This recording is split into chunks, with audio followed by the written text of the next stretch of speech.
Hello friends. So last lecture में gravitation start किया था। ठीक है, ग्रेविटेशन फोर्स के बारे में मैंने थोड़ा थोड़ा बता दिया था। आपको बोला था कि इस दुनिया के हर दो ऑब्जेक्ट्स, ठीक है, आज इसका सेकंड लेक्चर स्टार्ट करेंगे। ठीक है, सो क्या बोला था बेटा स्टार्टिंग में? आपसे बोला था बेटा कि कोई भी दो ऑब्जेक्ट्स हैं, लेट अस सपोज ये m1 मास का एक ऑब्जेक्ट है, ये बेटा m2 मास का एक ऑब्जेक्ट है। इनके सेंटर्स के बीच का जो डिस्टेंस है that is basically small r। In that case, ठीक है, they will experience some force due to these masses. ठीक है, ये एक दूसरे की वजह से अट्रैक्शन फोर्स महसूस करेंगे। ठीक है, फोर्स ऑन वन, ठीक है, due to two, and force on two due to one. ठीक है, these are basically the forces. ठीक है, इन दोनों फोर्स का जो मैग्नीट्यूड है F12 और F21 का जो मैग्नीट्यूड है, these are equal and it is given by G m1 m2 over r square. ठीक है, इसका मैग्नीट्यूड जो है वो आपका G m1 m2 over r square दिया जाएगा। इसके अलावा इनकी जो डायरेक्शन है वो दी जाएगी एज पर r vector. Let us suppose ये r वेक्टर की डायरेक्शन दे रखी है। ठीक है, मान लीजिए कि ये आपको r वेक्टर की डायरेक्शन दे रखी है। इन दैट केस आप किस तरह से करेंगे वो समझिए ज़रा। ठीक है, उस केस में आपसे पूछ रहा है कि किस डायरेक्शन में ये जाएंगे फोर्सेस, वो देखो ज़रा। तो एक बार देख रहे हो आप कि F12 का जो डायरेक्शन है, ठीक है, इसका मैग्नीट्यूड कितना हो गया? मैग्नीट्यूड तो हो गया G m1 m2 over r square. और अगर मैं डायरेक्शन की बात करता हूं तो देखो, जिस डायरेक्शन में r वेक्टर है उसी डायरेक्शन में F12 है, दैट्स वाई r वेक्टर की डायरेक्शन ले ली। ठीक है, सिमिलरली F21 की बात करूंगा तो G m1 m2, ठीक है, अपॉन r स्क्वायर मैग्नीट्यूड हुआ, और r वेक्टर के अपोजिट यानी माइनस r वेक्टर। ठीक है, ये F21 की वैल्यू हो जाएगी। अच्छा, इस फार्मूला के अंदर ये जो G है इसकी वैल्यू कहलाती है universal gravitational constant. This is basically universal gravitational constant, और इसकी वैल्यू की अगर मैं बात करता हूं देन इट्स वैल्यू में is be 6.67 into 10 to the power -11 newton metre square per kilogram square. ठीक है, ये वैल्यू हो जाएगी आपकी कैपिटल G की। ठीक है, इस कैपिटल G के लिए याद रखिएगा कि इसकी डायमेंशंस भी याद रखनी है। ठीक है, और इसके जो यूनिट है वो भी थोड़ा ध्यान रखिएगा। ठीक है, इसकी डायमेंशंस क्या थी? सो m-1 L3 और T-2। ठीक है, ये इसकी डायमेंशंस हो जाएंगी। m-1 L3 और T-2 ये इसकी डायमेंशंस हो जाएंगी, और वैल्यू आपको दिख ही रही है, और यूनिट भी इसकी बहुत अच्छे से ध्यान रखिएगा। ठीक, अच्छा, ये बात हो गई थी बेटा फोर्सेस की।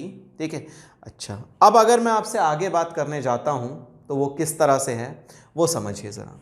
आपको ये बात पता है कि फॉर एवरी मास, ठीक है, किसी भी मास के रिस्पेक्ट में अगर कोई दूसरा मास उसके पास रखा होता है तो वो फोर्स एक्सपीरियंस करता है। ठीक है ना, ये बात आपको पता चल गई है कि कोई भी एक मास रखा हुआ है, लेट अस सपोज m1, ठीक है, इसके पास में एक और मास रखा हुआ है, let us suppose m2, then ये फोर्स एक्सपीरियंस करेगा ड्यू टू दिस वन। ठीक, कितना फोर्स एक्सपीरियंस करेगा? It will experience an attraction force. ठीक है, कितना? G m1 m2 upon r square. ठीक है, अच्छा, अब जिस तरह से किसी भी चार्ज के आसपास का जो फील्ड होता है, किसी भी चार्ज के आसपास में अगर कोई दूसरा चार्ज लाया जाता है, मान लो कोई पॉजिटिव चार्ज है, उसके पास में आप एक और पॉजिटिव चार्ज लाओगे तो वो रिपेल करेगा। सिमिलर वे में अगर कोई एक मास रखा हुआ है, उसके आसपास में आपका एक और मास है, तो ये मास इस वाले को अपनी तरफ अट्रैक्ट करता है, फोर्स लगाता है, force of attraction, that is basically termed as gravitational force. ठीक है, ये बात आपको समझ में आती है। अच्छा, तो अगर मैं ये कहूं कि ये वाला जो मास है, ठीक है, इसके आसपास का रीजन जो है, इसके आसपास का रीजन जो है वो इसकी ग्रेविटेशनल फील्ड कहलाता है। इस मास के आसपास का रीजन जो है वो क्या कहलाता है? वो कहलाता है आपका क्या? Gravitational field. किसकी? इस m1 मास की। ठीक है, और इस फील्ड के अंदर ये रखा हुआ था, इसलिए इसके ऊपर फोर्स लग रहा है। आई रिपीट माई वर्ड्स, मैं क्या बोल रहा हूं दोबारा सुनिए। मैं ये कह रहा हूं कि m1 के आसपास में, ठीक है, अराउंड m1, अराउंड रीजन, ठीक है, अराउंड रीजन ऑफ m1, ठीक है, m1 के आसपास का जो रीजन है, ठीक है, around the region in of m1, ठीक है, एनी मास m2 एक्सपीरियंस फोर्स, ठीक है, due to due to its presence in gravitational field of m1। ठीक है, m1 की ग्रेविटेशनल फील्ड में ये रखा हुआ है, इसलिए ये फोर्स एक्सपीरियंस करा रहा है। ठीक है, in the region around m1। यार अंग्रेजी थोड़ी सी गड़बड़ हो रही है, इसको दोबारा से लिख लेता हूं। इन रीजन अराउंड ठीक है m1। ठीक है, m1 के अराउंड अगर कोई भी रीजन है, उस रीजन में अगर कोई दूसरा मास m2 आता है, then this m2 will experience some force. किसकी वजह से? Due to presence in gravitational field of m1। क्यों फोर्स एक्सपीरियंस कर रहा है? क्योंकि m2 जो है वो m1 की ग्रेविटेशनल फील्ड में रखा हुआ है। ठीक है, अच्छा, यानी इसके आसपास का रीजन, ठीक है, जिसमें कोई भी दूसरा चार्ज अगर रखा हुआ है, then they will experience a force. This region is basically termed as gravitational field. इसी रीजन को क्या कहा जाता है? ग्रेविटेशनल फील्ड कहा जाता है। ठीक है, तो किसी भी मास के आसपास का रीजन जिसमें कोई दूसरा मास फोर्स एक्सपीरियंस करेगा, उस रीजन को क्या कहा जाएगा? ग्रेविटेशनल फील्ड कहा जाएगा। ठीक है, और इन पर जितने भी मासेस हैं, इन पर फोर्स लगता है इसी वजह से, क्योंकि ये इसकी ग्रेविटेशनल फील्ड में रखे हुए हैं। ठीक है, अच्छा, तो मतलब आप ऐसे समझ सकते हो कि ये जो ग्रेविटेशनल फील्ड है, यही है जिसकी वजह से अगर कोई दूसरा चार्ज इस ग्रेविटेशनल फील्ड में आ जाता है, then they experience some force. तभी उसकी वजह से ये कुछ ना कुछ फोर्स एक्सपीरियंस करते हैं। ठीक है, तो ये फोर्स किस तरह से लगा रहा है वो देख जरा। ये फोर्स ऐसे लगा रहा है कि m1 का जो ग्रेविटेशनल फील्ड है, ठीक है, ये m1 अपना ग्रेविटेशनल फील्ड क्रिएट करता है। इस ग्रेविटेशनल फील्ड में आपका m2 प्रेजेंट है, देन m2 जो है वो फोर्स एक्सपीरियंस करता है। मेरी बात समझ में आई? m1 के आसपास, ठीक है, क्या है? इसका ग्रेविटेशनल फील्ड है। इस ग्रेविटेशनल फील्ड में कोई दूसरा मास m2 रखा हुआ है, तब ये कुछ फोर्स एक्सपीरियंस कर रहा है। ठीक है, तो फोर्स एक्सपीरियंस करने का थोड़ा सा बात समझ में आया कि फोर्स एक्सपीरियंस कब करेगा? जब इसके फील्ड में रखा हुआ होगा। ठीक है, अच्छा, अब इसका फील्ड कहाँ तक होता है? ठीक है, इसका फील्ड इन्फिनिटी तक होता है, वैल्यू जीरो कभी नहीं होगी। ठीक है, छोटी से छोटी हो जाएगी, बट वैल्यू कभी भी जीरो नहीं होती है। ठीक, अच्छा, अब मैं बात करता हूं आपसे कि इस ग्रेविटेशनल फील्ड की जो वैल्यू है वो कैसे निकालोगे। ठीक है, क्योंकि ग्रेविटेशनल फील्ड तो आसपास की जगह हो गई, अब उस जगह को मैथमेटिकली कैसे कैलकुलेट करोगे? सो ग्रेविटेशनल फील्ड की जो मैग्नीट्यूड है, मैग्नीट्यूड ऑफ ग्रेविटेशनल फील्ड कि कितना रीजन है, कितनी वैल्यू है ग्रेविटेशनल फील्ड की, ये कैसे पता करोगे? ठीक है, ये कैसे पता करोगे कि इसके आसपास के रीजन में ग्रेविटेशनल फील्ड कितना है? ठीक है, सो ये जो कितना ग्रेविटेशनल फील्ड है, इसका आंसर देता है टर्म ग्रेविटेशनल फील्ड इंटेंसिटी। ये जवाब दिया जाता है ग्रेविटेशनल फील्ड इंटेंसिटी से। ग्रेविटेशनल फील्ड इंटेंसिटी से इसका आंसर दिया जाता है। जैसे इलेक्ट्रिक फील्ड जो है, जैसे कोई भी चार्ज है आपका, उसके आसपास के रीजन में उसकी इलेक्ट्रिक फील्ड होती है। उस इलेक्ट्रिक फील्ड को मैथमेटिकली कैसे निकालोगे? तो मैथमेटिकली निकालते थे इलेक्ट्रिक फील्ड इंटेंसिटी से। सिमिलरली यहाँ निकालेंगे हम ग्रेविटेशनल फील्ड इंटेंसिटी से। ठीक है, अच्छा, अब ये ग्रेविटेशनल फील्ड इंटेंसिटी कितनी होती है, अब बात करते हैं इसके बारे में। So next term is gravitational field intensity. अगला टर्म है आपके पास में ग्रेविटेशनल फील्ड इंटेंसिटी। ये कितनी होती है? किसी भी मास की अगर हमें ग्रेविटेशनल फील्ड इंटेंसिटी निकालनी है तो वो वैल्यू कितनी आएगी, अब इसके बारे में बात करने जा रहे हैं। सो ग्रेविटेशनल फील्ड इंटेंसिटी को किस तरह से डिफाइन करेंगे वो देखो ज़रा। ऐसे कह रहा है कि कोई भी एक मास है आपका m1, ठीक है, इसको सोर्स मास के नाम से समझ सकते हो। इसके आसपास के रीजन में, ठीक है, आप इसका ग्रेविटेशनल फील्ड होगा। ठीक है, अच्छा, ये ग्रेविटेशनल फील्ड में जो ये बना देता हूँ, it is just an imaginary sphere और कुछ भी नहीं है। ये मत सोचना कि यहीं तक होगी, बड़ा इन्फिनिटी तक होती है ना। अच्छा, यहाँ पे मैंने एक मास रखा, ठीक है, लेट अस सपोज m2। ठीक है, इस m2 पर जो फोर्स लगता है, ठीक है, इस फोर्स की वैल्यू मैं आराम से निकाल सकता हूँ। इस m2 पर ये फोर्स लगाता है F = Gm1 m2 upon r²। मैंने क्या किया कि m2 को 1 kg का ले लिया। m2 को मैंने क्या करा 1 kg का ले लिया, ठीक है। सो फोर्स, ठीक है, फोर्स एक्सपीरियंस बाय, ये क्या था, फोर्स एक्सपीरियंस बाय m2। अच्छा, अगर मैं यहां बात करता हूं so force experienced bye 1 kg, ठीक है, जो मास है वो 1 kg का अगर हो तो वो कितना फोर्स एक्सपीरियंस करेगा, then F equals to gm1 into 1 upon R square. आसान भाषा में कहूँ सो gm1 अपॉन आर स्क्वायर, ठीक है। सो ये जो फोर्स एक्सपीरियंस कर रहा है यूनिट मास, यही कहलाती है आपकी, क्या कहलाती है, this is basically termed as the gravitational field intensity. इसी को ग्रेविटेशनल फील्ड इंटेंसिटी या IG का नाम दिया जाता है, ठीक है। क्या होता है, force experience by unit mass, ठीक है। ऐसे कह सकते थे, वहां जैसे टेस्ट चार्ज कंसीडर किया था इलेक्ट्रोस्टैटिक्स में, वैसे यहां कंसीडर कर सकते हो कि ये लेट अस सपोज जो क्या कहते हैं टेस्ट मास है बेसिकली, ठीक है। सो हम इलेक्ट्रिक फील्ड इंटेंसिटी को कैसे डिफाइन करेंगे, ठीक है, force experienced by unit mass, ठीक है, और बेसिक टेस्ट मास भी कह सकते हो, ठीक है। यूनिट मास मतलब 1 kg का जो मास है वो जितना फोर्स एक्सपीरियंस करेगा, ठीक है, वही कहलाएगी आपकी क्या, ग्रेविटेशनल फील्ड इंटेंसिटी।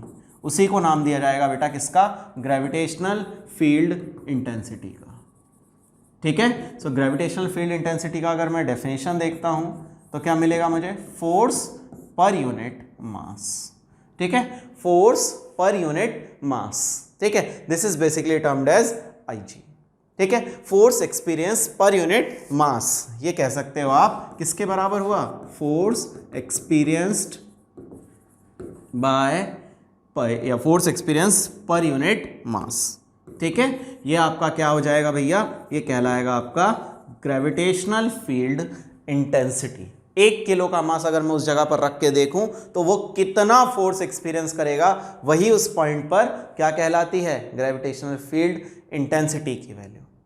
क्लियर है?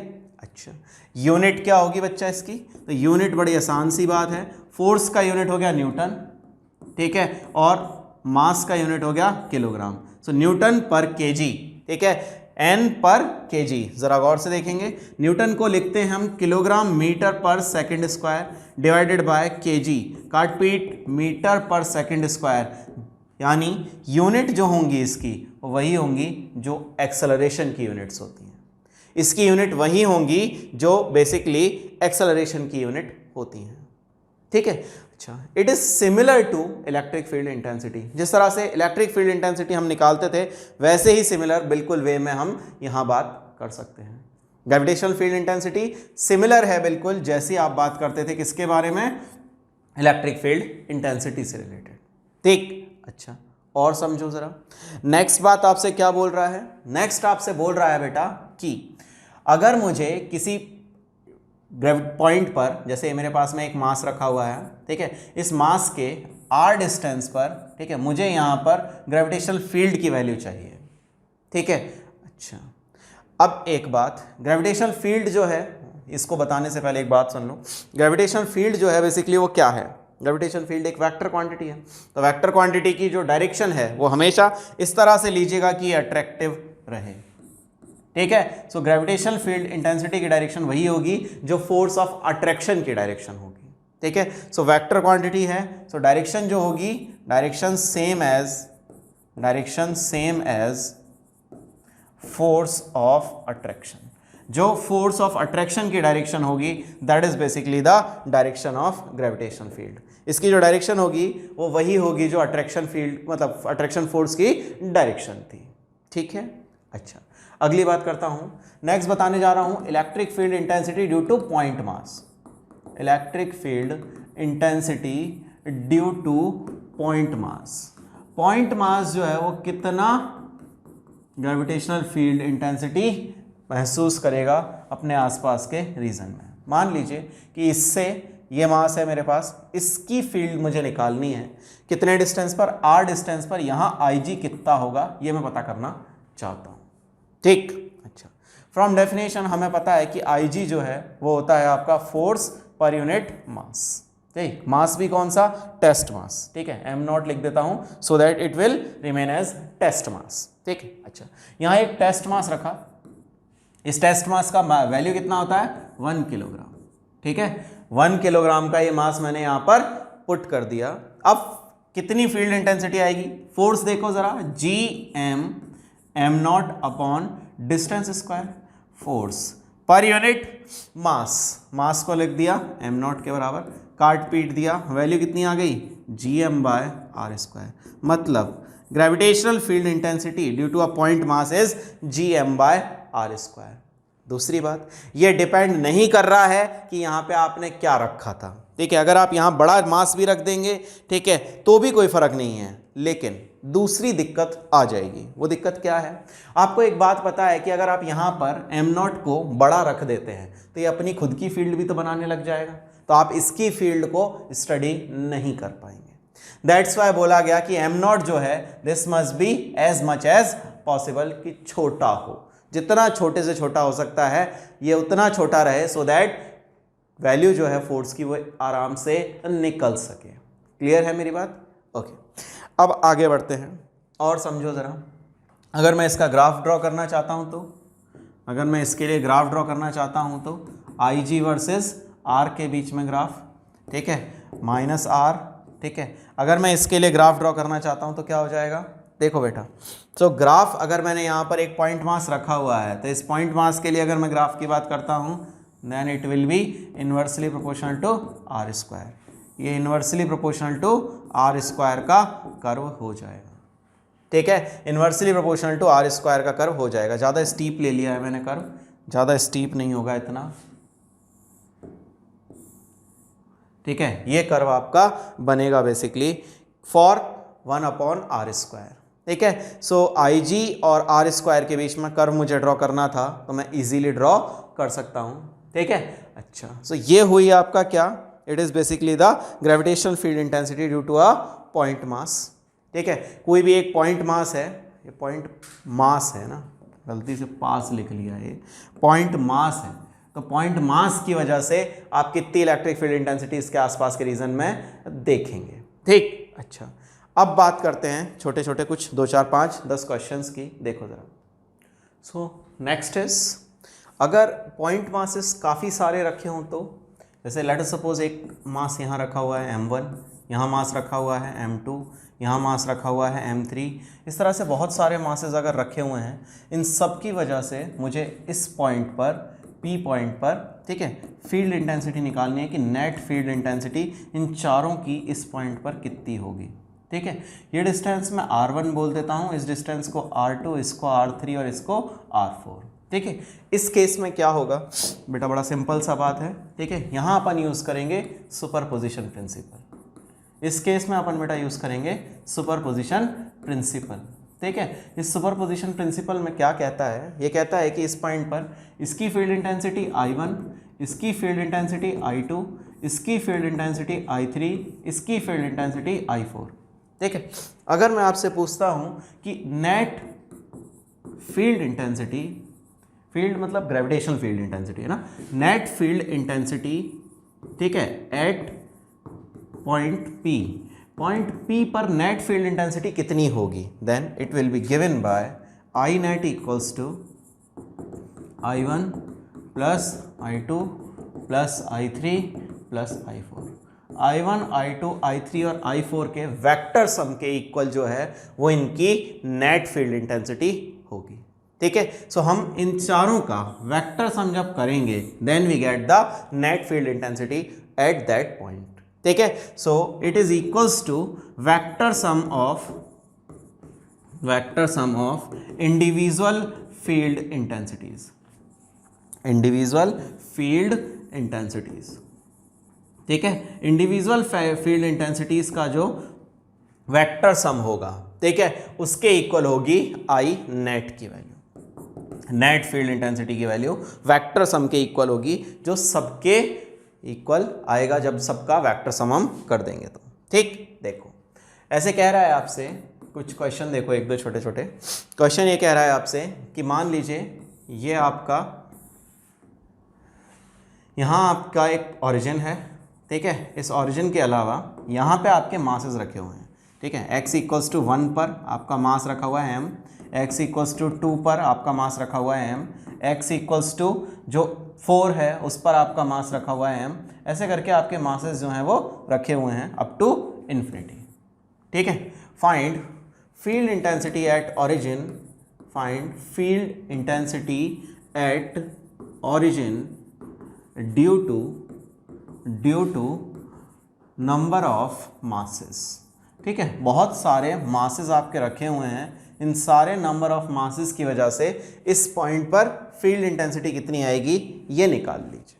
कैसे करेंगे देखो ज़रा, आई इधर की डायरेक्शन में इसकी फील्ड इंटेंसिटी ये अपनी तरफ अट्रैक्ट करेगा, ये भी अपनी तरफ अट्रैक्ट करेगा, मतलब I1 I2 I3 जो भी बनाओगे वो सारे एक ही डायरेक्शन में हैं, ठीक है। तो डायरेक्शन का पंगा खत्म।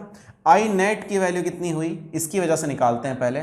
सो जी, ठीक है, m अपॉन डिस्टेंस कितना है 1 स्क्वायर, इसका डिस्टेंस कितना है 2, सो जी m अपॉन 2 स्क्वायर, इसका डिस्टेंस कितना है 4, सो जी m अपॉन 4 का स्क्वायर, ठीक है, and so on.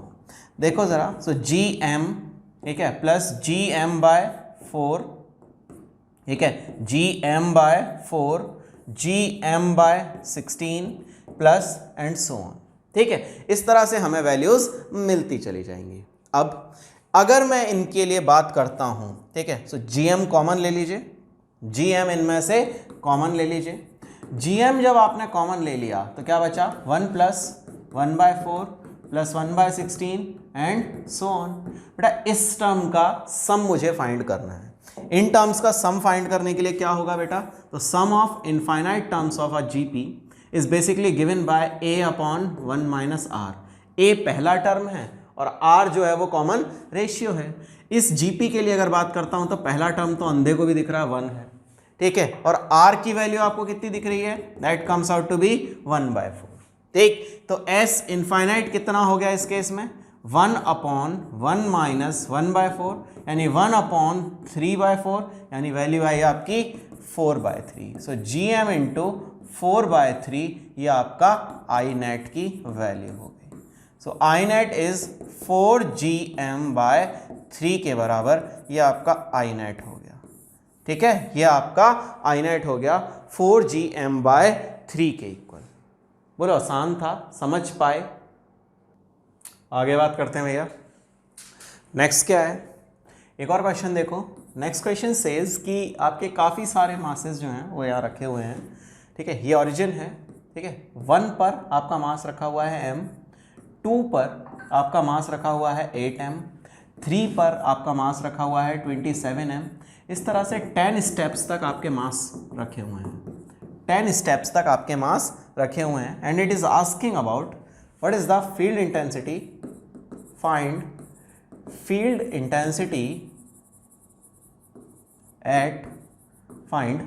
Intensity at origin. ये आपसे क्वेश्चन में पूछा गया है कि फील्ड इंटेंसिटी बताओ कि फाइनल फील्ड इंटेंसिटी कितनी होगी एट ओरिजिन, ठीक। तो 10 तक रखे हुए हैं ना। पहली बात तो I1 निकालोगे तो इस तरफ, I2 निकालोगे तो भी इस तरफ, I3 निकालोगे तो भी इस तरफ, ऐसे करके सारे मासेस जो हैं उनके वैल्यूज़ जो हैं वो एक ही डायरेक्शन में होंगी। बिल्कुल सही, तो निकाल सकते हैं। आगे बढ़ो। ऐसे कह रहा है आपसे I की वैल्यू कितनी होगी नेट की, I1 plus I2 plus I3 plus I4 plus I5 ऐसे करके I10 तक, क्योंकि सिर्फ 10 ही मासेस रखे हुए हैं, ठीक। अब की बार इनफाइनाइट नहीं है ना। सो जी m बाय 1 का square, g into 8m upon 2 का square, g into 27m upon 3 का square and so on. Last वाला क्या होगा, g इंटू देखो 1 का क्यूब, 2 का क्यूब, 3 का क्यूब, तो 10 का क्यूब कितना हो जाएगा 1000m बाय 10 का स्क्वायर, ठीक है।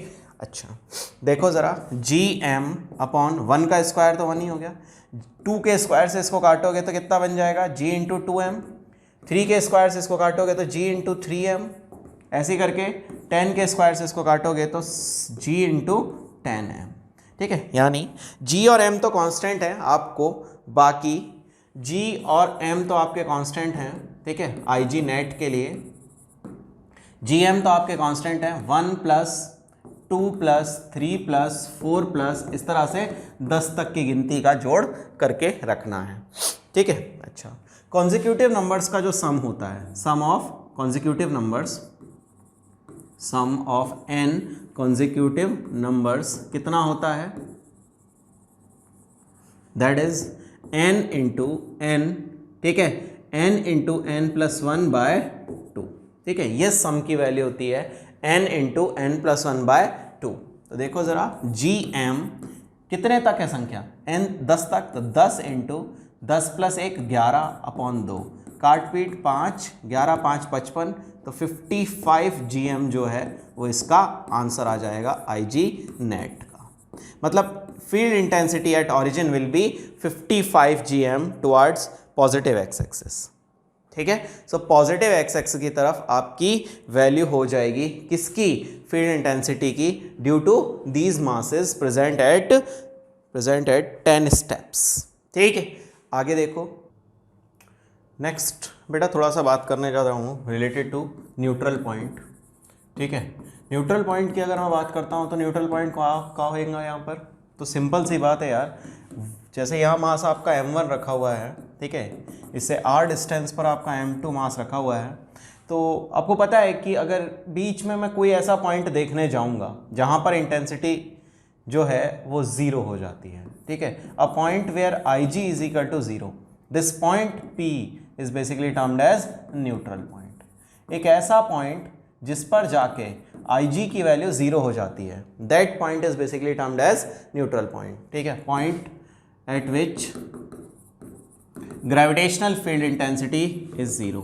ऐसा एक पॉइंट जहां पर IG की वैल्यू 0 होती है वो पॉइंट कहलाता है न्यूट्रल पॉइंट, ठीक है। अच्छा, पहली बात तो न्यूट्रल पॉइंट हमेशा बीच में लाई करेगा, इसका न्यूट्रल पॉइंट जो है वो हमेशा बीच में ही लाई करेगा, साइड वाइज नहीं जाएगा, ठीक है, इधर इधर लाइन नहीं करने का है, ठीक है। देखो ज़रा कहाँ लाई करेगा, उस पोजीशन के बारे में भी बात कर लेता हूँ, ठीक है। अच्छा, तो देखो मैं ऐसे कह रहा हूँ कि यहाँ पे मैंने क्या कंसिडर कर लिया, यहाँ पे मैंने एक पॉइंट मास कंसिडर कर लिया m0, ठीक है, ये अपनी तरफ अट्रैक्ट करेगा, ये अपनी तरफ अट्रैक्ट करेगा, ठीक है। सो फील्ड इंटेंसिटी इसकी वजह से कितनी होगी IG1, इसकी वजह से फील्ड इंटेंसिटी IG2, ठीक है, दोनों की वजह से फील्ड इंटेंसिटीज मुझे पता है।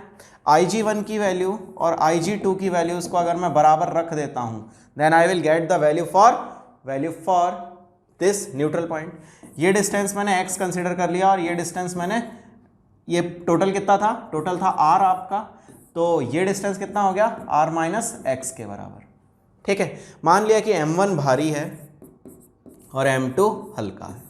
आपको ये बात शायद याद हो इलेक्ट्रोस्टैटिक्स से कि जो भारी वाला मास होता है, ठीक है, उससे कहाँ दूर की तरफ आपका न्यूट्रल पॉइंट लाई करता है, शायद याद हो तो, बट यहाँ निकाल के देख लेते हैं फिर आपको क्लियरिटी मिल जाएगी। IG1 की वैल्यू कितनी हुई, सो G, ठीक है, मास m1 upon distance is x square, इसका डिस्टेंस देखता हूँ तो gm2 upon distance r minus x का होल स्क्वायर, ठीक है।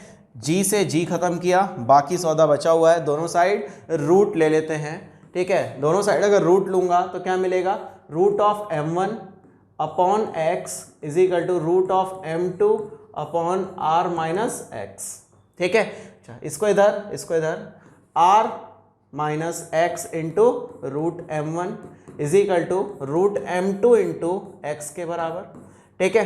अच्छा, root m1 into r minus root m1, ठीक है, into x equals to root m2 into x. इसको इधर पटका, root m1 r equals to root m2 x plus root m1 x, x common लिया, बाकी सौदा इधर भेजा, सो रूट m1 r, इन दोनों में से x कॉमन ले लेते हैं, so root m1 plus root m2, ठीक है, और x हमने कॉमन ले लिया। x की वैल्यू निकालना आप कोई बड़ा टास्क नहीं बचा है, सो x की वैल्यू कितनी आ गई, रूट m1 r, ठीक है, upon root of m1 plus root of m2।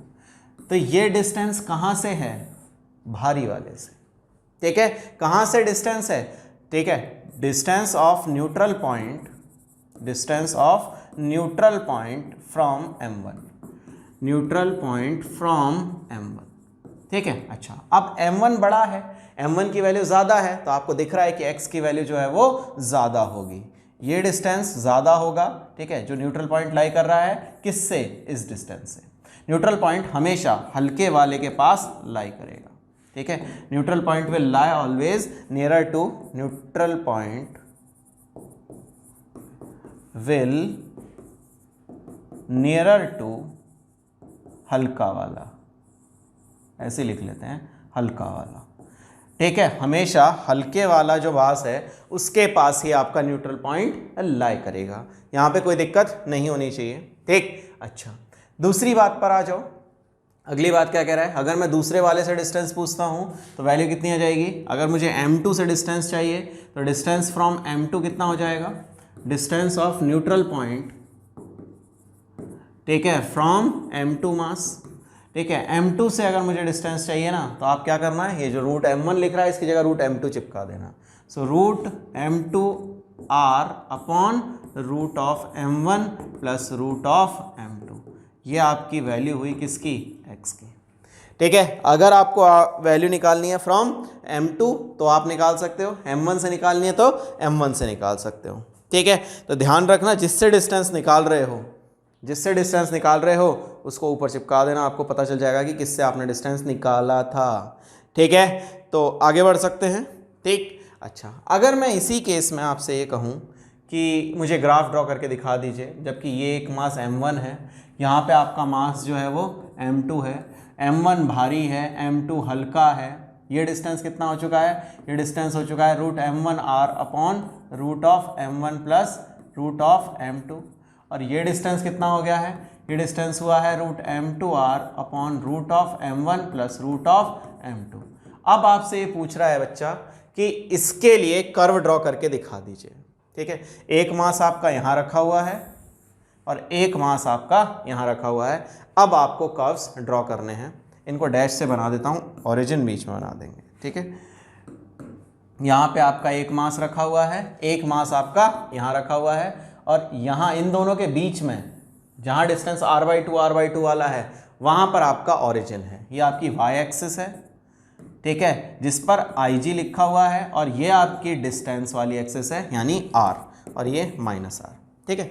किसी भी मास के आसपास अगर बनाते हो तो यहाँ पे आप मास m1 कंसिडर कर रहे हो, यहाँ मास m2 कंसिडर कर रहे हो, बट आपका जो न्यूट्रल पॉइंट है वो इस बार बीच में ना होके थोड़ा सा साइड में है, तो न्यूट्रल पॉइंट यहाँ है, ठीक है। सो किस तरह का कर्व ड्रॉ होगा वो देखो ज़रा। इसके इधर की डायरेक्शन में वैल्यू आपकी पॉजिटिव रहेगी, इसके बाद के डायरेक्शन में थोड़ा सा स्टीप ज़्यादा हो गया, ये कर्व रहेगा आपका, ठीक है, ये कर्व रहेगा आपका इस रीजन में, ठीक है, इस रीजन में आपका यहाँ पर काटा है और ये कर्व रहेगा, ठीक है। यहाँ पर वैल्यू IG की जो है वो 0, ठीक है। इसके लिए फिर यहाँ पर वही कर्व और यहाँ पर सेम कर्व, ठीक है। ये कर्व बनेगा आपका IG वर्सेस R का फॉर दिस पर्टिकुलर कंडीशन, और IG यहाँ 0 हो रहा है, IG will be 0 nearer to m2। यहाँ m1 है जो कि भारी है, यहाँ m2 है जो कि हल्का है, m2 के पास में आपका नेट वैल्यू जो है वो 0 आया है, which is very much nearer to हल्का वाला ऑब्जेक्ट, ठीक है। अच्छा, अगर आपसे ये कहते हैं m1 हल्का है तो भैया कर्व थोड़ा सा इधर से काट लेता, अगर दोनों बराबर हैं तो बिल्कुल बीच में से काट देता, ठीक है। ये चीज़ थोड़ा सा ध्यान रखिएगा। मान लो अगर m1 और m2 आपके बराबर हों तो if m1 equals to m2 तो क्या होगा, सो x की वैल्यू कितनी आई, root of m1r upon root of m1 plus m2, और दूसरी तरफ से डिस्टेंस कितना आ जाता, मतलब r माइनस एक्स की वैल्यू कितनी आ जाती, same, root m1r upon root of m1 plus root of m2, ठीक है। अच्छा, ये दोनों आपस में बराबर हैं तो देखना ज़रा, root of m1 upon 2 root m1, और ये r ये कट गए, r/2 ये भी r/2, मतलब आधा आधा डिस्टेंस हो जाता दोनों से, तब आपका जो मास अगर इक्वल होते तो आपका न्यूट्रल पॉइंट जो है वो बीच में लाई करता, ये भी r/2 डिस्टेंस, ये भी r/2 डिस्टेंस, ठीक है। अगर ये मासेस इक्वल होते तब आपका जो आपका न्यूट्रल पॉइंट है, it will lie in between these two masses. बोल क्लियर कि नहीं क्लियर? ठीक, अच्छा और देख, अब फील्ड इंटेंसिटी यार पॉइंट मास की वजह से निकाल लिए, पॉइंट मास की वजह से फील्ड इंटेंसिटी निकाल के, और अब बात करने जा रहा हूँ रिलेटेड टू अदर फिगर्स। ठीक है, तो मैं बात कर रहा हूँ जो ग्रेविटेशनल फील्ड इंटेंसिटी है, ठीक है, gravitational field intensity due to sphere, ठीक है, जो कि हॉलो है। ठीक है, इस हॉलो स्फेयर की वजह से फील्ड इंटेंसिटी कितनी होगी, बेसिकली ग्रेविटेशनल फील्ड इंटेंसिटी की बात करने जा रहा हूँ कि ग्रेविटेशनल फील्ड इंटेंसिटी कितनी होगी ड्यू टू हॉलो स्फेयर। ठीक है, अच्छा तो देखो ज़रा यार, आपका हॉलो स्फेयर जो है उसका सारा का सारा मास जो है वो कंसंट्रेटेड है सरफेस पर। ठीक है, अच्छा ये बिल्कुल सेम वैसे ही है जैसे इलेक्ट्रिक फील्ड इंटेंसिटी निकाली थी due to a spherical charge या कंडक्टर की वजह से। ठीक है, अगर मैं बात करता हूँ कि अंदर कोई भी मास प्रेजेंट नहीं है तो अंदर जो इलेक्ट्रिक फील्ड इंटेंसिटी होगी, ठीक है, किसी भी पॉइंट पर अगर मैं निकालने जा रहा हूँ, ठीक है, तो सबसे पहले बात करता हूँ for a point inside the sphere. अगर अंदर कोई पॉइंट लाई कर रहा है, उस पॉइंट पर मुझे निकालना है, इसका मास जो है वो मैं m कंसिडर कर लेता हूँ और इसकी रेडियस जो है वो मैं कैपिटल R मान लेता हूँ। ठीक है, अच्छा अगर कोई एक पॉइंट है जो कि अंदर है, इस अंदर वाले पॉइंट पर अगर मुझे वैल्यू निकालनी है, ठीक है, तो intensity at point A which is inside the surface और बेसिकली सेज R जो है वो कैपिटल R से छोटा है, मतलब जिस डिस्टेंस पर निकाल रहे हैं वो डिस्टेंस जो है वो कैपिटल R से छोटा है, मतलब अंदर पॉइंट लाई कर रहा है। तो electric field magnetic field, geometric field कौन सा है ये, ग्रेविटेशनल फील्ड इंटेंसिटी की वैल्यू जो है वो हो जाएगी 0। ठीक है, सॉरी फॉर दैट। ठीक है, जो ग्रेविटेशनल फील्ड इंटेंसिटी की वैल्यू हो जाएगी दैट बिकम्स 0। ठीक, अच्छा दूसरी बात करता हूँ for a point on the surface. ठीक है, for a point on the surface, जब ऑन द सरफेस कोई पॉइंट लाई करेगा तो उसके लिए तो यही मानोगे ना कि मास जो है वो सेंटर पर, तो IG की वैल्यू कितनी हो गई, IG ड्यू टू, ठीक है, any point on surface that is B ले लेता हूँ, कोई एक पॉइंट है दैट इज B, इस पर निकालूंगा, मतलब स्मॉल r की वैल्यू अगर कैपिटल R के बराबर हो जाए तब के लिए वैल्यू निकालने जा रहा हूँ। Then IG at B is equal to कितना हो जाएगा, GM, ठीक है, G into capital M basically. ठीक है, so G into capital M by distance square. क्यों? क्योंकि अपन तो यही कंसिडर करेंगे ना इस केस में कि पूरा का पूरा मास जो है वो सेंटर पर कंसंट्रेटेड है किसी एक छोटे से पॉइंट पर। That's why electric field intensity at a point on the surface is basically GM by R square. ठीक है, अच्छा अगर मैं किसी एक ऐसे पॉइंट के लिए निकालने जा रहा हूँ विच लाई आउटसाइड द सरफेस, ठीक है, इस पॉइंट पर निकालने जा रहा हूँ which is outside the sphere, ठीक है, R डिस्टेंस पर है, तब के लिए वैल्यू कितनी निकलेगी। तो तीसरा केस है for a point outside the sphere, for a point outside the sphere, ठीक है, जो IG की वैल्यू होगी at point C that comes out to be GM by small r square. ठीक है, यहाँ पर R की जो वैल्यू है it is greater than capital R। Greater than capital R कोई पॉइंट है जो कि स्फीयर के बाहर लाई कर रहा है, उस पॉइंट पर अगर मुझे वैल्यू निकालनी है, ठीक है, then this value will be GM by R square. ठीक, अच्छा मतलब स्फीयर के लिए 3 वैल्यू ध्यान रखनी है, अंदर 0, ठीक है, सरफेस पर IG बराबर GM बाय R स्क्वायर, और बाहर अगर निकालनी है, ठीक है, सो IG बराबर GM by small r square.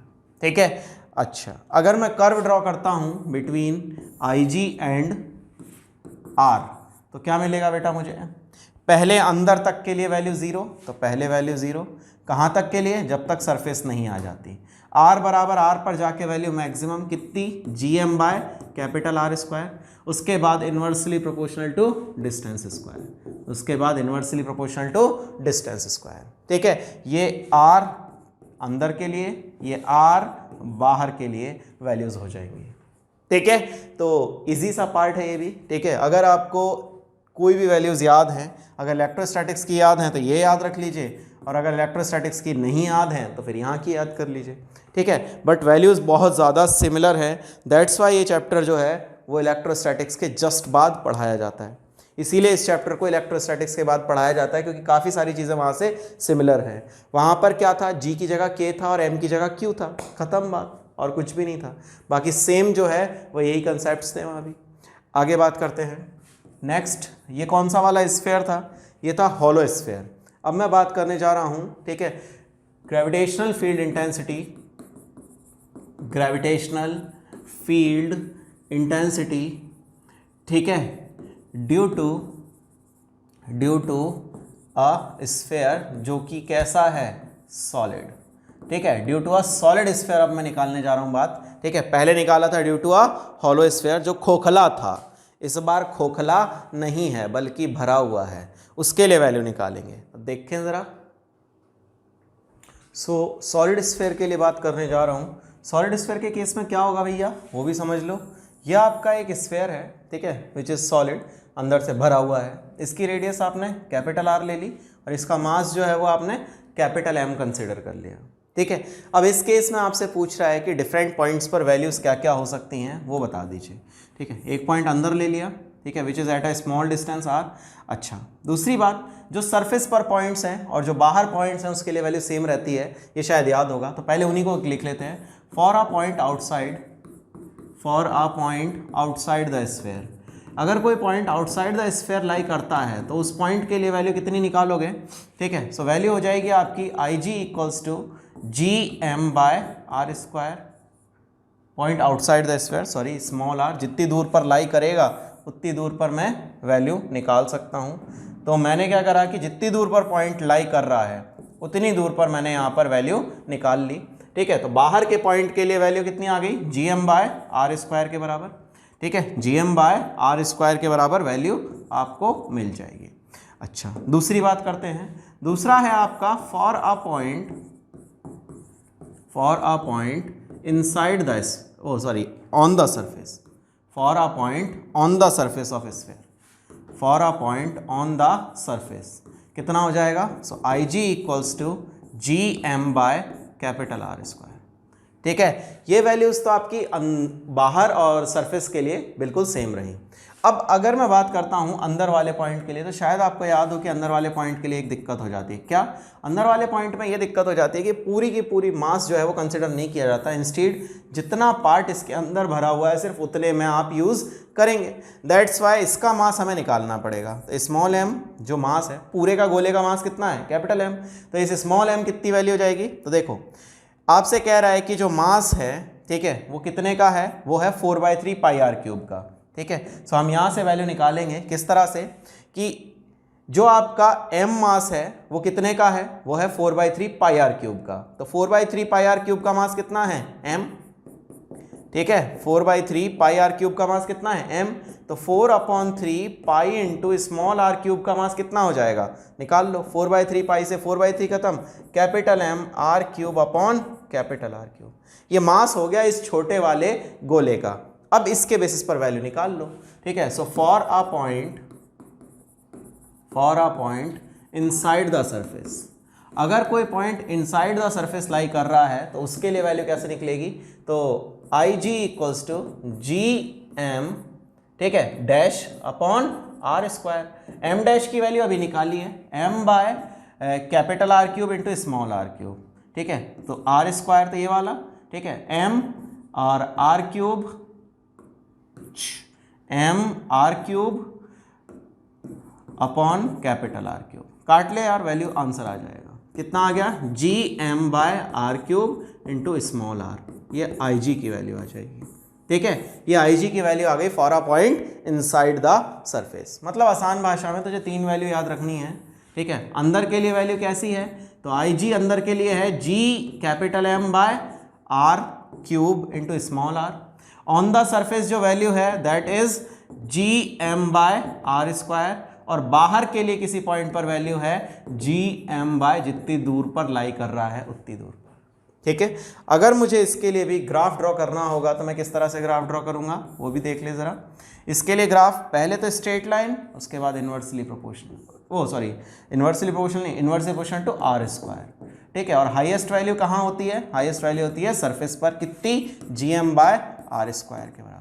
ये IG हुआ भैया, ये तुम्हारा डिस्टेंस R हुआ भैया, यहाँ पर R की वैल्यू कैपिटल R, यहाँ R की वैल्यू लेस देन R, यहाँ R की वैल्यू कैपिटल है, ठीक है, कैपिटल R से बड़ी। बोलो इतने में कोई दिक्कत है क्या? यहाँ से कोई भी प्रॉब्लम हो तो चलो आगे बढ़ते हैं। नेक्स्ट, अब हॉलो स्फीयर हो गया और आपका जो सॉलिड स्फीयर था वो भी हो गया। ये दो बातें बिल्कुल अच्छे से समझ में आ गई। अच्छा, अगर एक और कंडीशन मैं आपको सिखाऊं, मैं आपसे ये कहना चाहता हूं कि इफ, क्वेश्चन कह रहा है आपसे, इफ जो आपका चार्ज मतलब मास डेंसिटी है, if mass density is not uniform, if mass density is rho equals to rho naught R, ठीक है। अच्छा, तो वैल्यू कितनी आएगी इसके बारे में बात कर लेते हैं, ठीक है। If mass density is rho equals to rho naught R, then IG becomes equal to कितनी होगी, ठीक है, ये आपसे कह रहा है, ठीक है।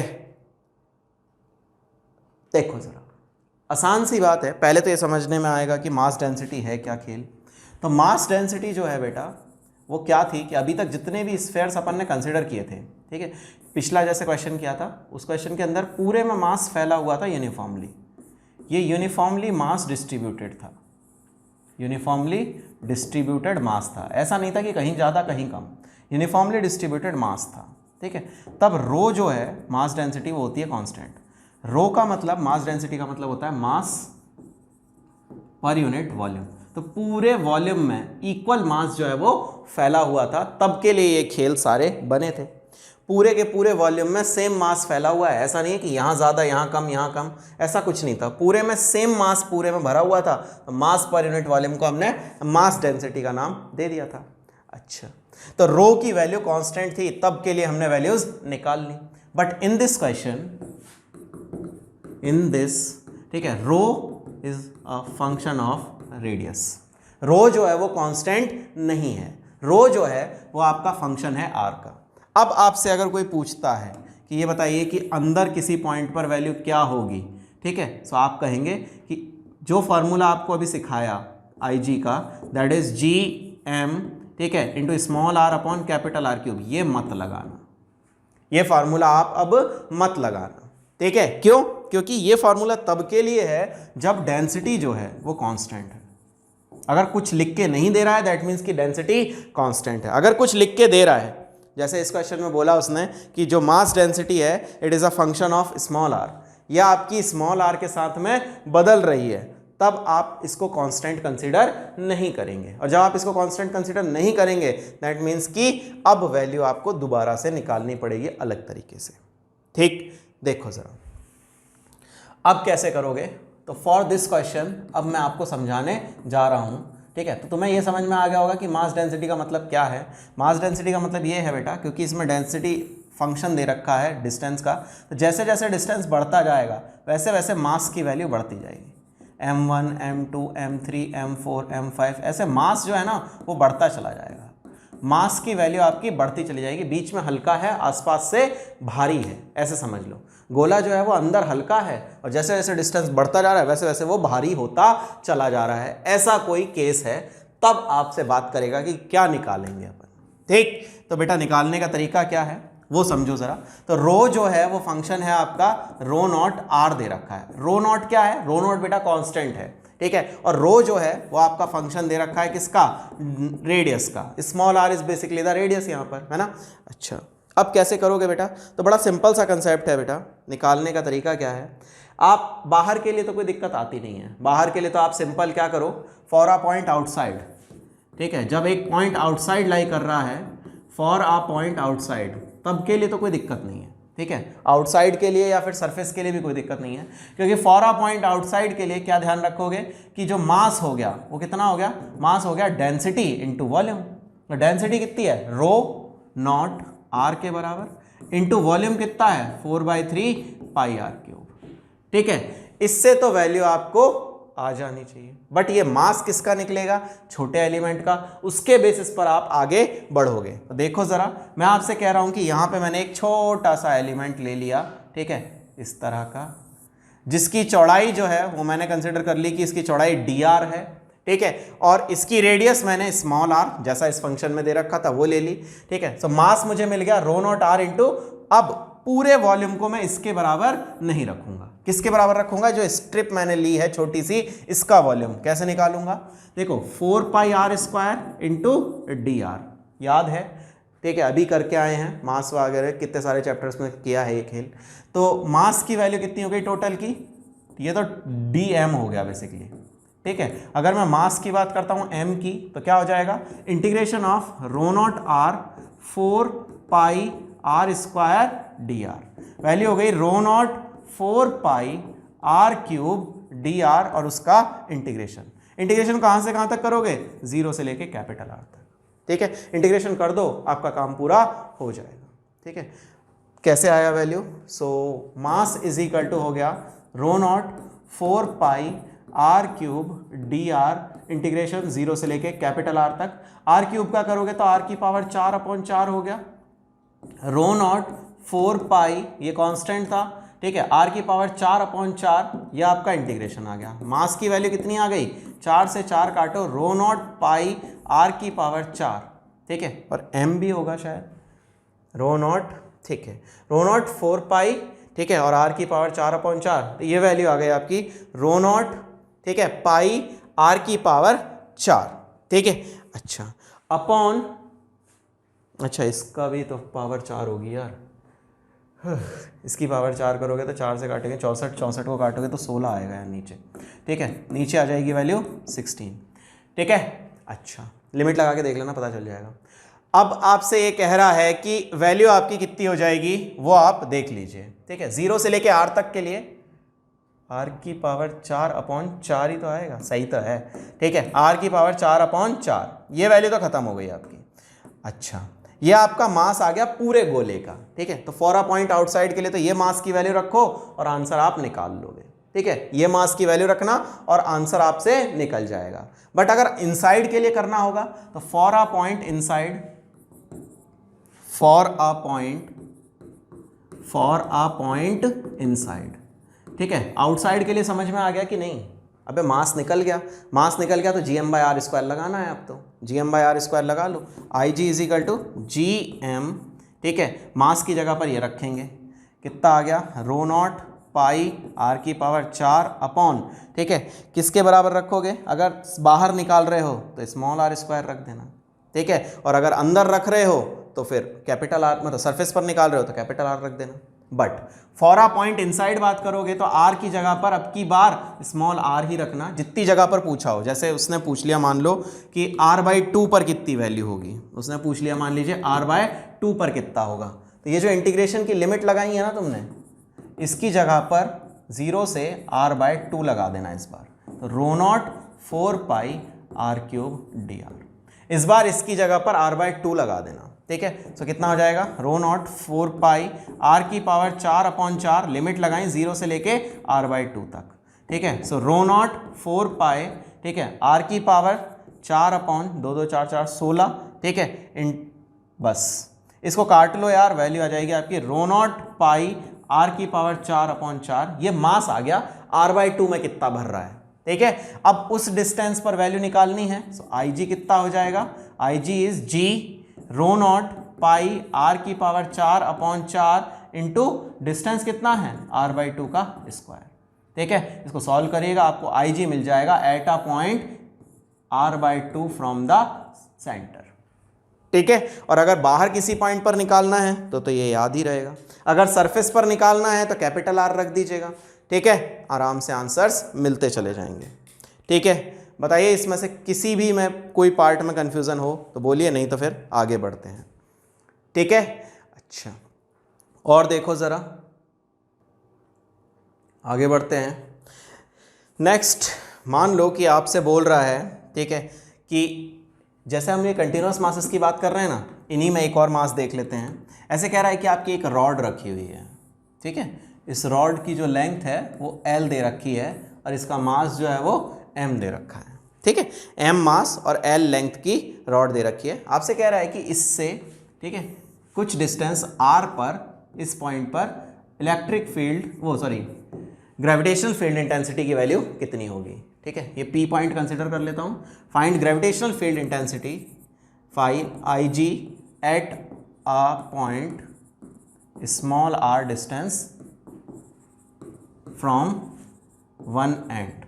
ठीक है, एक एंड से स्मॉल r डिस्टेंस पर एक पॉइंट है दैट इज P, और इस पॉइंट P पर वैल्यू निकालनी है कि कितनी वैल्यू होगी आपकी IG की। ठीक है, अच्छा कैसे करोगे यार? तो सबसे पहली बात, इसके लिए आप gm/r² का फार्मूला नहीं लगाओगे, gm/r² का फार्मूला नहीं लगाओगे। क्यों? IG में आप gm/r² का फार्मूला नहीं लगाओगे, क्यों? क्योंकि ये फार्मूला था फॉर पॉइंट मास। ये फॉर्मूला किसके लिए था? पॉइंट मास के लिए। बट यहाँ पॉइंट मास नहीं है, यहाँ कंसंट्रेटेड मास नहीं है, यहाँ पूरे में फैला हुआ मास है। जब मास पूरे पर फैला हुआ है तो भैया ये काम नहीं करेगा। ठीक है, ये काम नहीं करेगा और आपको अब कुछ और सोचना पड़ेगा। क्या करोगे बेटा? यहाँ पे एक पॉइंट मास कंसीडर करो। पॉइंट मास कैसे कंसीडर किया जाता है? यहाँ पे एक छोटा सा लेंथ dx का एलिमेंट लो। अब ये dx इतना छोटा है कि ये पॉइंट ऑब्जेक्ट है। इस पॉइंट ऑब्जेक्ट का मास निकालो, फिर इसकी वजह से इंटेंसिटी निकाल के इंटीग्रेट करो। ठीक है, दोबारा सुनो क्या कह रहा हूं मैं। पहले इस dx की वजह से, dx को कंसीडर करो पॉइंट मास। ये आपका क्या हो गया? Point mass. और इसका dx लेंथ का जो पॉइंट मास हो जाएगा वो कितना हो जाएगा? dm। dx तो लेंथ है ना, इसके इतने टुकड़े का जो मास है वो मैंने मान लिया कितना है? dm। इस dm की वजह से आप ig निकालो। ठीक है, ig कितना हो जाएगा? g dm अपॉन डिस्टेंस, इसका x मान लेता हूं, g dm अपॉन x²। और फिर अब जब आपको इंटेंसिटी निकालनी है तो IG के लिए इंटीग्रेशन का सहारा करो, इंटीग्रेट करो।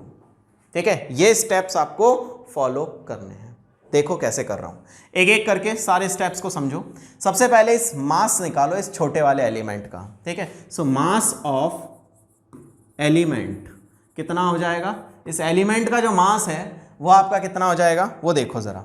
ठीक है, सो L लेंथ का जो मास है वो कितना दे रखा है? L लेंथ का मास दे रखा है कैपिटल M। तो dx का मास कितना हो जाएगा?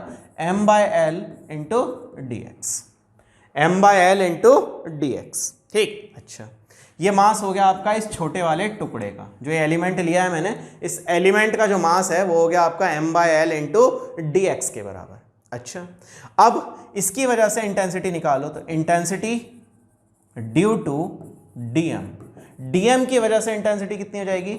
सो IG छोटा वैल्यू है तो dig लिख लिया। dig is equal to g into dm/x²। dm की वैल्यू रखो, आंसर हो जाएगा।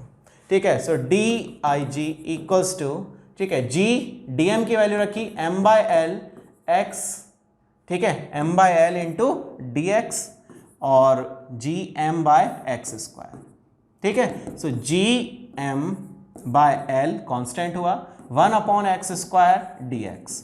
अब IG निकालना है तो इसको इंटीग्रेट करो। कहां से कहां तक करोगे वो सुनो। यहां पर से लेके और यहां तक आपको इंटीग्रेट करना पड़ेगा। यहां पर लिमिट्स देखो, यहां पर कितने डिस्टेंस है? तो x की वैल्यू है यहां पर r के बराबर, और यहां कितनी हो जाएगी x की value? r plus length of रस्सी के बराबर और लेंथ ऑफ रॉड के बराबर। ठीक है, तो लिमिट लगाई आपने r से लेके r प्लस l तक। ठीक है, तो gm/l, ठीक है, 1/x² का इंटीग्रेशन करोगे तो -1/x, लिमिट लगाओ r से लेके r प्लस l तक। ठीक है, r से लेके r प्लस l तक जब लिमिट लगाओगे तो IG की वैल्यू कितनी मिल जाएगी? IG comes out to be gm/l, ठीक है, -1/r plus l, -1/r plus l, minus minus plus 1/r। ठीक है, वैल्यू कितनी आ गई? gm/l 1/r minus 1/r plus l। ये बेटा IG की वैल्यू आएगी। ठीक है, हमेशा आपको वो फार्मूला लगा के काम नहीं कर लेना है, हमेशा आपको वो फार्मूला लगा के काम नहीं कर लेना है। ऐसा मत सोचना कि सिर्फ उसी फार्मूले से आप हमेशा आंसर्स निकालते चले जाओगे। क्लियर है? ठीक है, अच्छा अब ये तो हो गई बात आपकी किसकी? जब आपके मासेस जो हैं वो आपके पॉइंट मासेस के अलावा हों तब हम फील्ड इंटेंसिटी कैसे निकालेंगे। ठीक, अच्छा अब बात करने जा रहा हूं कि इससे रिलेटेड जो क्वेश्चंस प्रीवियस ईयर में पूछे हैं वो किस किस तरह के थे, उनको एक बार देख लीजिए। सो प्रीवियस ईयर क्वेश्चंस एक बार देख लेता हूं नीट के कैसे कैसे इससे पूछे गए हैं।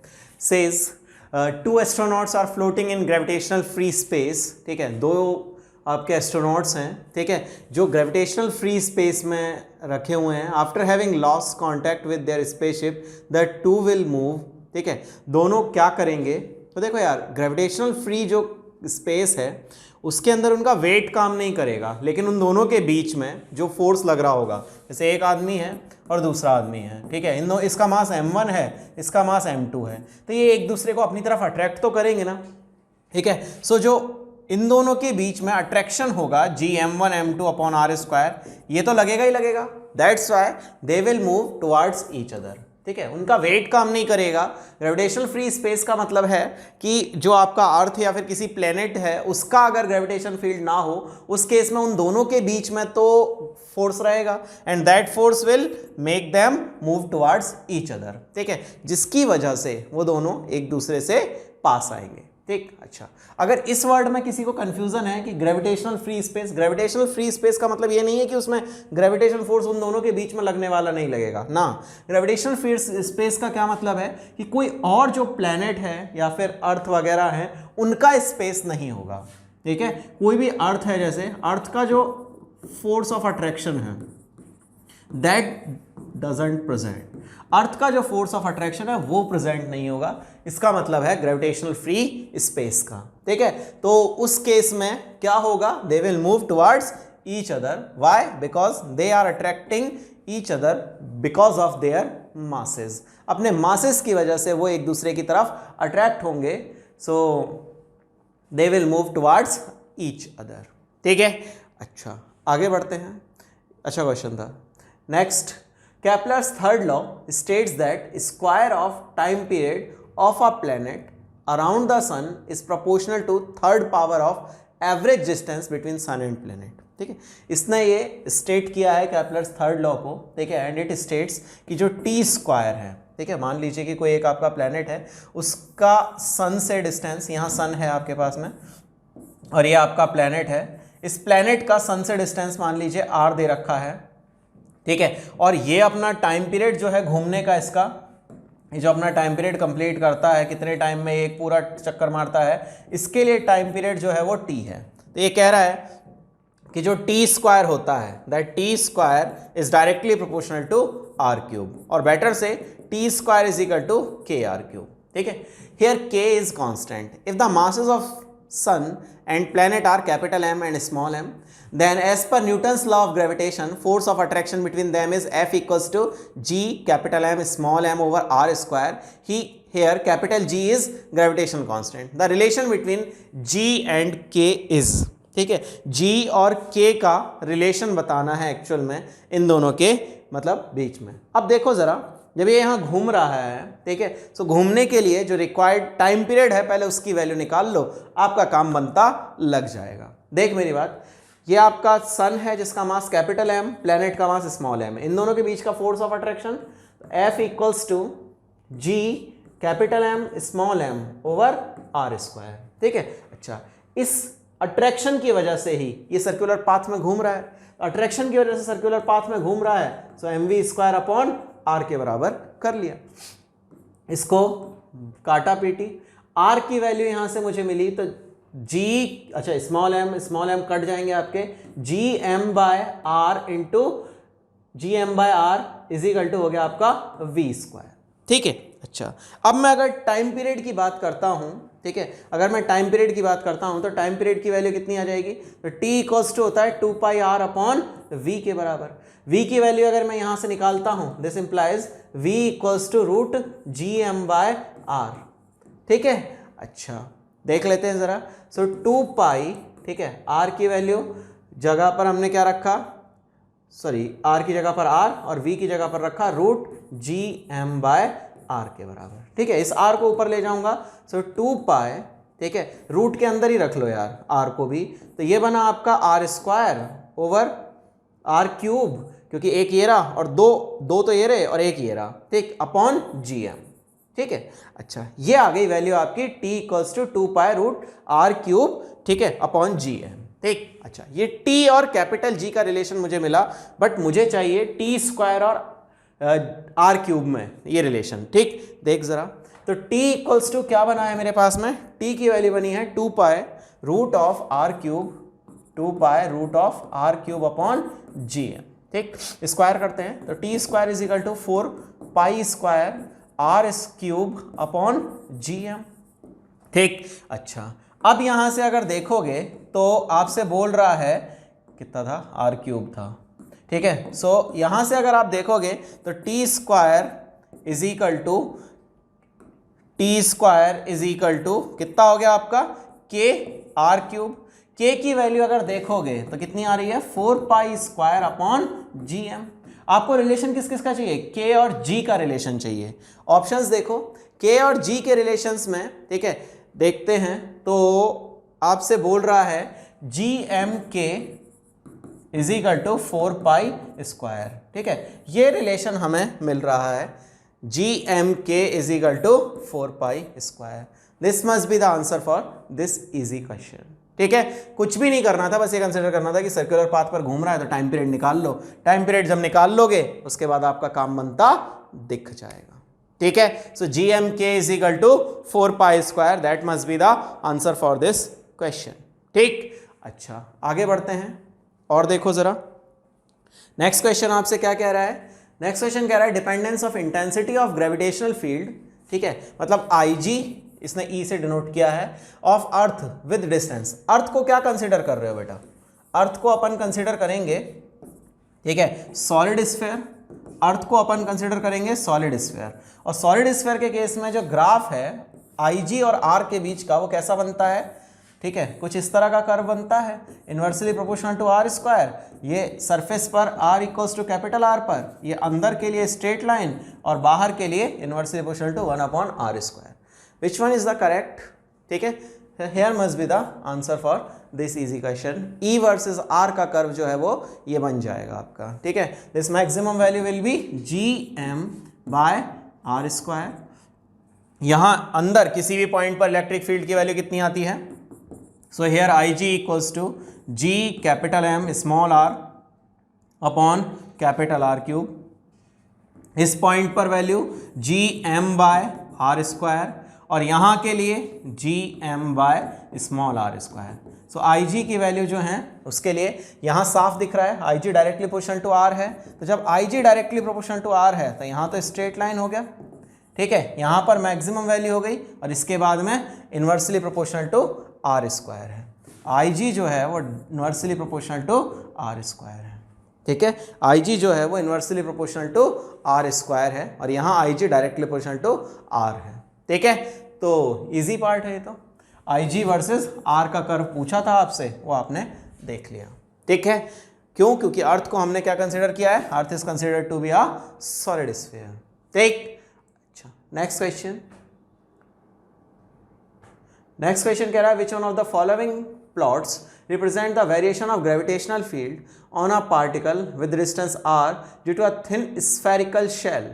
ठीक है, r is measured from the center of the spherical shell। ठीक है, spherical shell है आपका, इस spherical shell के लिए अगर मैं बात करता हूँ, अंदर IG की वैल्यू कितनी है 0, सरफेस पर कितनी होती है IG की value GM by are square, और बाहर किसी पॉइंट पर लेनी है तो IG की वैल्यू हो गई GM by small are square.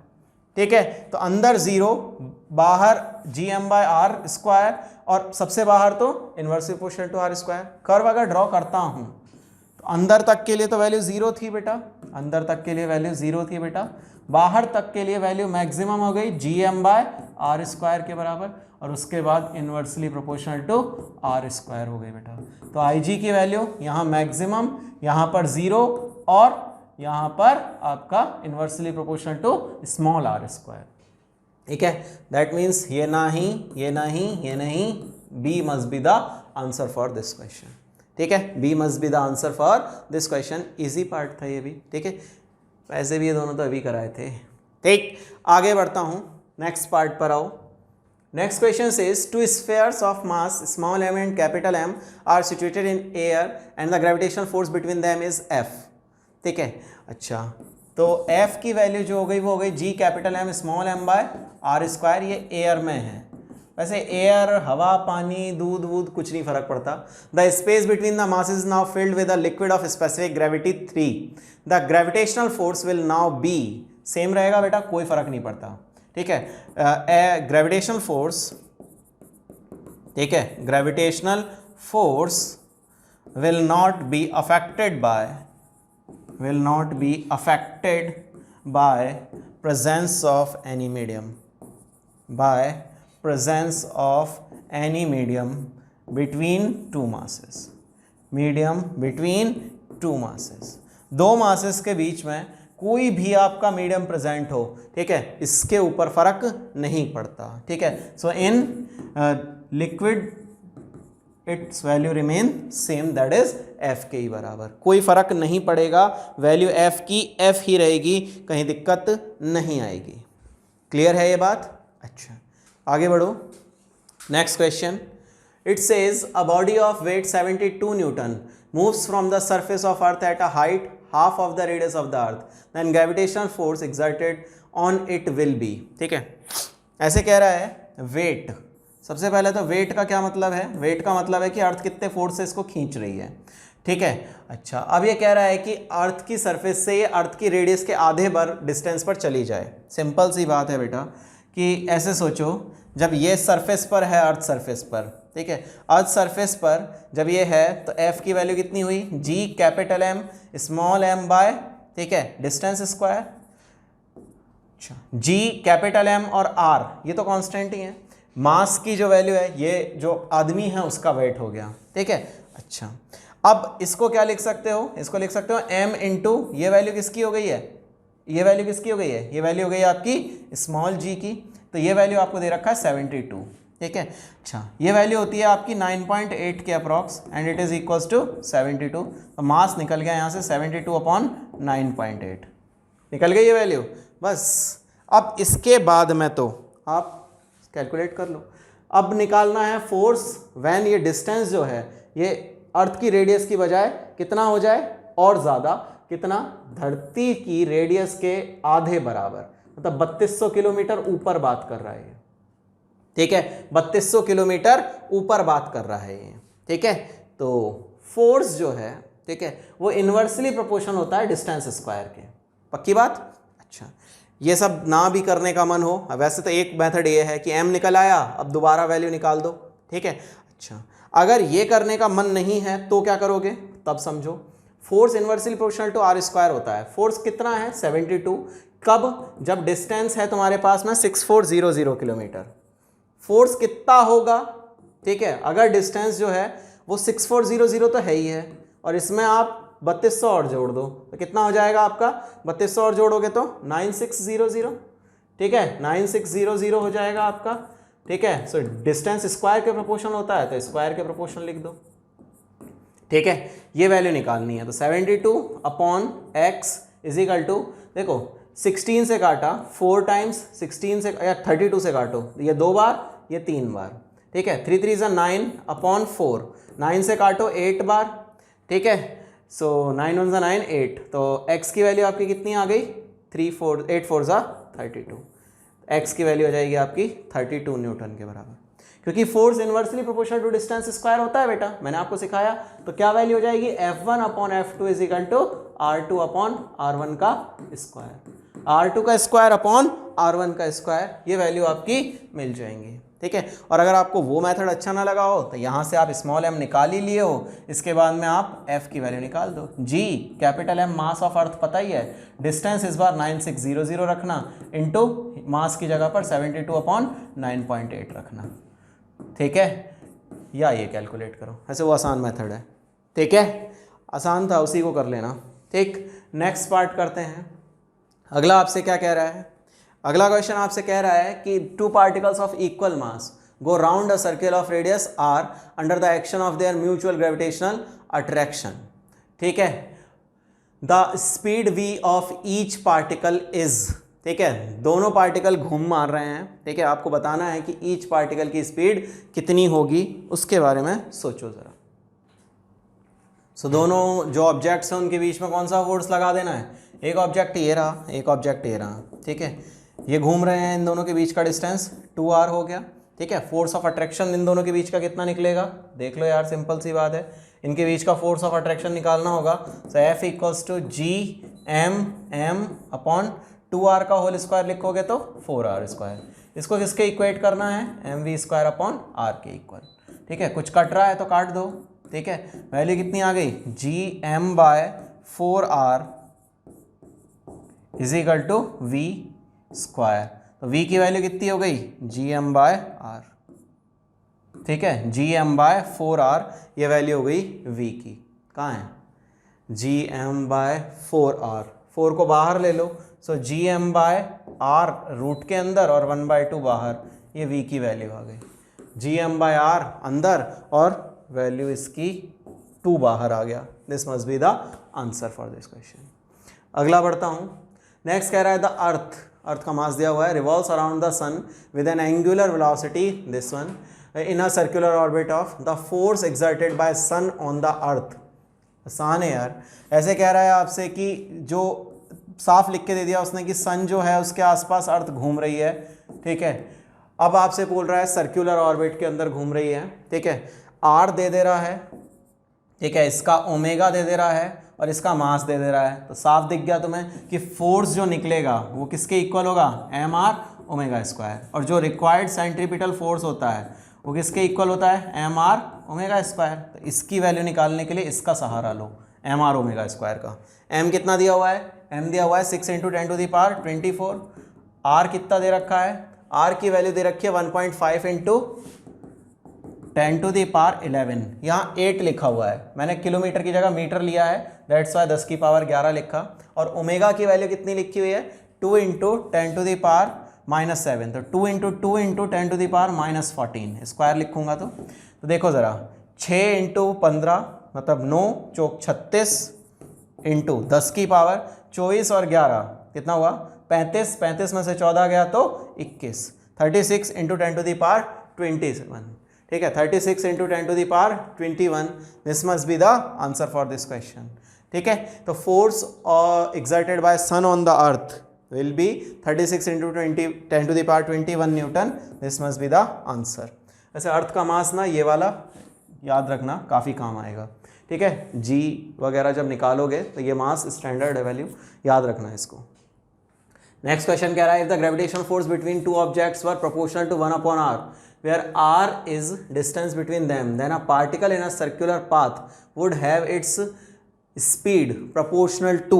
ठीक है, उस केस में इन दोनों के बीच की जो स्पीड होती वो किसके प्रोपोर्शनल होती।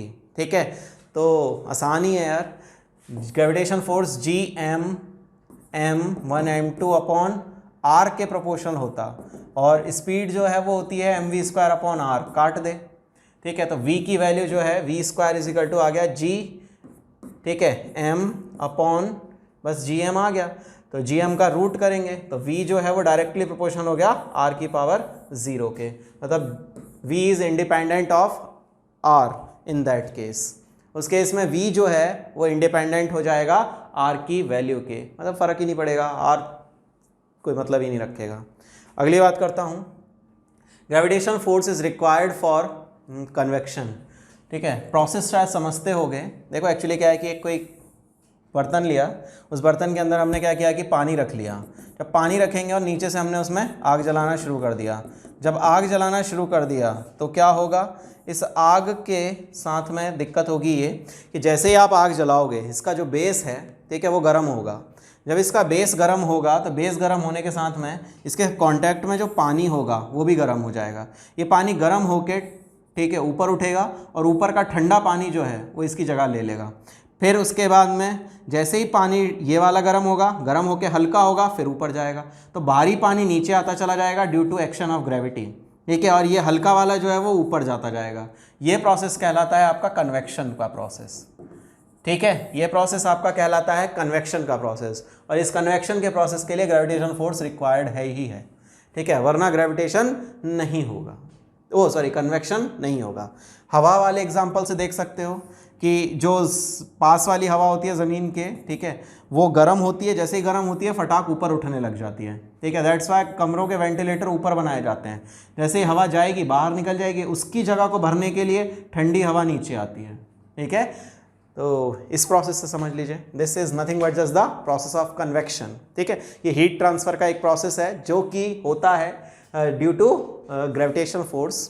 ठीक, उसमें भी एक नेचुरल कन्वेक्शन नाम का प्रोसेस है। कन्वेक्शन दो तरह का होता है, उनमें से नेचुरल कन्वेक्शन जो है वो बेसिकली ग्रेविटेशन फोर्स के लिए, उसके लिए ग्रेविटेशन फोर्स ज़रूरी है। ठीक है, सो आज के लिए इतना बहुत है। That's all for this day. ठीक है, नेक्स्ट बात करेंगे अगली क्लास में। ठीक है, सो बाय बाय, टेक केयर दोस्तों।